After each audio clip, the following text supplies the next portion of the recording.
जरा रुकिए। क्या चीन अब नदियों के पानी को भारत के विरुद्ध एक जबरदस्त स्ट्रेटेजिक वेपन के रूप में इस्तेमाल करने की तैयारी कर रहा है? ये कोई कल्पना नहीं है कि तिब्बत में बैठा चीन उस नदी के पानी के फ्लो को प्रभावित करने की स्थिति में आ सकता है, जो कुछ ही दूरी बाद भारत में सियांग और फिर असम में ब्रह्मपुत्र बन जाती है। तो सवाल है, इसका भारत पर क्या असर हो सकता है? और ये बात सिर्फ नॉर्थ ईस्ट की लाइफलाइन कही जाने वाली ब्रह्मपुत्र में पानी कम या ज्यादा होने तक सीमित नहीं है। अगर चीन अपने विशाल Yarlung Tsangpo hydro power project के रिजर्वायर और वाटर रिलीजेस को इस तरह ऑपरेट करता है कि डाउन स्ट्रीम फ्लो में बड़ा बदलाव आए, तो भारत के लिए अचानक बाढ़, ड्राई सीजन में फ्लो में बदलाव और नदी के नेचुरल सेडिमेंट फ्लो पर असर जैसी चिंताएं पैदा हो सकती हैं। और भारत के लिए ये चिंता बेमानी नहीं है। चीन के इस मेगा प्रोजेक्ट से पैदा होने वाले संभावित स्ट्रेटजिक और हाइड्रोलॉजिकल प्रेशर को ध्यान में रखते हुए भारत ने अरुणाचल प्रदेश में सियांग नदी पर लगभग 11,000 मेगावाट का सियांग अपर मल्टीपर्पज प्रोजेक्ट प्रस्तावित किया है। इसका मकसद सिर्फ बिजली बनाना नहीं है। इसके प्रस्तावित रिजर्वायर को वाटर स्टोरेज, फ्लड मैनेजमेंट और स्ट्रेटेजिक वाटर सिक्योरिटी के नजरिए से भी देखा जा रहा है।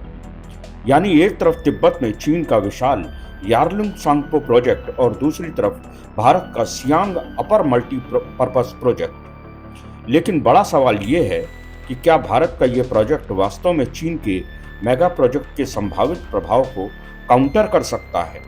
क्योंकि नदियों पर बनने वाले ये दोनों प्रोजेक्ट्स सिर्फ कंक्रीट और टरबाइंस की कहानी नहीं है। ये तिब्बत से अरुणाचल और फिर असम तक बहने वाले पानी की पूरी जियोपॉलिटिकल सच्चाई है। आखिर चीन के इस मेगा प्रोजेक्ट की असली क्षमता कितनी है? इससे भारत को वास्तव में कौन कौन से खतरे हो सकते हैं और क्या भारत का सियांग प्रोजेक्ट इन संभावित खतरों का मुकाबला कर सकता है? इसकी पूरी सच्चाई जानने के लिए वीडियो के अंत तक मेरे साथ बने रहिए, क्योंकि आगे हम सिर्फ इस प्रोजेक्ट की ताकत नहीं बल्कि इसके पीछे छिपे उस स्ट्रेटेजिक गेम को भी समझेंगे जिसका असर भारत के आने वाले वर्षों पर पड़ सकता है। लेकिन इस पूरी कहानी को समझने के लिए सबसे पहले एक जरूरी बात समझनी होगी कि आखिर ये नदी आती कहां से है, भारत में कहां प्रवेश करती है और चीन का ये विशाल प्रोजेक्ट आखिर किस जगह बनाया जा रहा है। क्योंकि जब तक हम नदी का पूरा रास्ता नहीं समझेंगे तो हम ये भी नहीं समझ पाएंगे कि चीन के इस प्रोजेक्ट से भारत को वास्तव में कितना खतरा हो सकता है। तो चलिए पहले नक्शे पर पूरी कहानी को समझते हैं।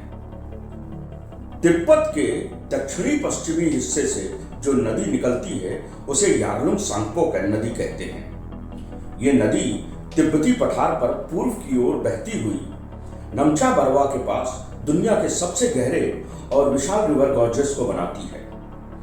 इसके बाद ये भारत में अरुणाचल प्रदेश में प्रवेश करती है और यहाँ इसे सियांग कहा जाता है। आगे चलकर इसी में दिबांग और लोहित जैसी बड़ी नदियां मिलती हैं और असम में यही विशाल रिवर सिस्टम को ब्रह्मपुत्र कहा जाता है। अब आते हैं इस कहानी के सबसे महत्वपूर्ण हिस्से पर। चीन का Yarlung Tsangpo down stream hydro power project नदी के उस हिस्से में बनाया जा रहा है जहां यारलुंग सांगपो एक विशाल बेंड बनाकर तेजी से नीचे की ओर उतरती है और ये इलाका मेडांग काउंटी के आसपास है। यहाँ नदी की ऊंचाई में बहुत बड़ा ग्रेडियंट मिलता है और यही हाइड्रो पावर जनरेशन के लिए बेहद महत्वपूर्ण होता है। यानी चीन ने ये लोकेशन सिर्फ इसलिए नहीं चुनी कि यहाँ नदी बहती है। असल वजह है पानी का इनॉर्मस फ्लो और एलिवेशन ड्रॉप, और इसी नेचुरल ज्योग्राफी को इलेक्ट्रिसिटी में बदलने के लिए चीन यहाँ एक विशाल कैस्केड हाइड्रो पावर कॉम्प्लेक्स विकसित कर रहा है। अब जरा इस प्रोजेक्ट का स्केल समझिए। चीन जिस यारलुंग सांगपो प्रोजेक्ट पर काम कर रहा है उसकी प्लान्ड इंस्टॉल्ड कैपेसिटी लगभग 60,000 मेगावाट बताई जाती है। तुलना के लिए चीन का famous 3 gorges hydro power station लगभग 22,500 मेगावाट का ही है। यानी लैंड जनरेटिंग कैपेसिटी के हिसाब से यारलुंग सांगपो प्रोजेक्ट लगभग 2.7 गुना बड़ा होगा। लेकिन दोस्तों, यहां एक बात बहुत महत्वपूर्ण है। बड़ा प्रोजेक्ट होना अपने आप में भारत के लिए खतरा साबित नहीं करता। असली सवाल है इस प्रोजेक्ट के ऑपरेशन से डाउन स्ट्रीम इंडिया में क्या क्या बदल सकता है। और अब यहीं से इस कहानी का सबसे महत्वपूर्ण हिस्सा शुरू होता है। भारत के लिए चिंता का पहला विषय है डाउन स्ट्रीम वाटर फ्लो। अगर अप स्ट्रीम रिजर्वायर में पानी को स्टोर किया जाता है या अलग अलग मौसम में रिलीजेस को बदला जाता है, तो डाउन स्ट्रीम फ्लो की टाइमिंग और मात्रा प्रभावित हो सकती है। इसका मतलब ये नहीं कि चीन ब्रह्मपुत्र का पूरा पानी भविष्य में बंद कर सकता है, क्योंकि भारत में प्रवेश करने के बाद सियांग में दिबांग और लोहित जैसी दूसरी ट्रिब्यूटरीज भी अपना पानी जोड़ती हैं। इसलिए चीन के प्रोजेक्ट का प्रभाव समझने के लिए सिर्फ ब्रह्मपुत्र को एक सिंगल पाइप की तरह देखना गलत होगा। दूसरी चिंता है सडन वाटर रिलीज और फ्लड रिस्क। हाँ, अगर किसी इमरजेंसी या ऑपरेशनल कारण से रिजर्वायर से बहुत अधिक पानी अचानक छोड़ा जाए, तो डाउन स्ट्रीम एरिया में अचानक फ्लो बढ़ने की संभावना एक चिंता का कारण हो सकती है। तीसरी और सबसे कम चर्चा होने वाली बात है सेडिमेंट यानी गाद। नदियां केवल अपने साथ पानी ही नहीं लाती, वे अपने साथ मिट्टी, स्लिट और सेडिमेंट्स भी लाती हैं। और बड़े डैम्स इस नेचुरल सेडिमेंट ट्रांसपोर्ट को बदल सकते हैं और इसका असर लंबे समय में रिवर की मॉर्फोलॉजी, फ्लड प्लेन्स और डाउनस्ट्रीम इकोलॉजी पर पड़ सकता है। लेकिन यहां मैं एक बहुत जरूरी बात साफ कर देना चाहता हूं। हम ये बिल्कुल नहीं कह सकते कि चीन इस डैम के जरिए निश्चित रूप से भारत में बाढ़ लाएगा ही या ब्रह्मपुत्र का पानी रोक देगा। ऐसा दावा तो फैक्ट से आगे निकल जाना होगा। लेकिन असली चिंता है अपस्ट्रीम कंट्रोल की क्षमता। यानी सवाल यह है कि भविष्य में रिजर्वायर ऑपरेशन, वाटर रिलीजेस और रिवर फ्लो मैनेजमेंट का डाउनस्ट्रीम इंडिया पर कितना असर पड़ सकता है। और यही वजह है कि भारत ने भी इस पूरे डेवलपमेंट को गंभीरता से लिया है।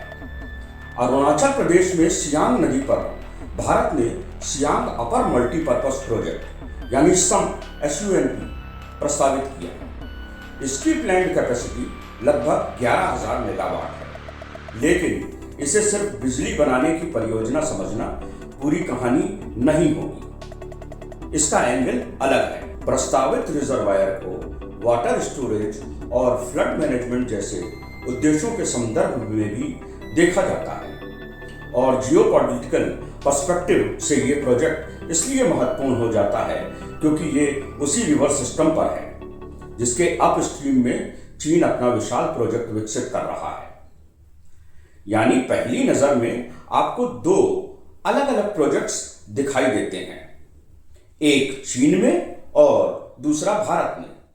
लेकिन असल में दोनों एक ही नदी सिस्टम की स्ट्रेटेजिक ज्योग्राफी से जुड़े हुए हैं।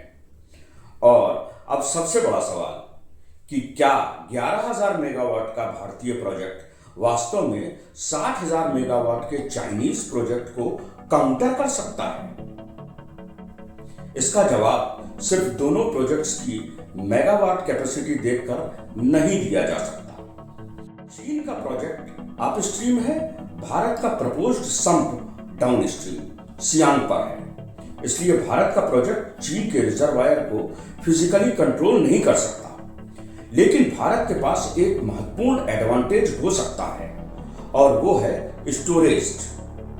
अगर डाउनस्ट्रीम में पर्याप्त स्टोरेज कैपेसिटी हो तो भारत संभावित फ्लक्चुएशंस को कुछ हद तक मैनेज करने, पानी को रेगुलेट करने और फ्लड मैनेजमेंट में मदद जरूर ले सकता है।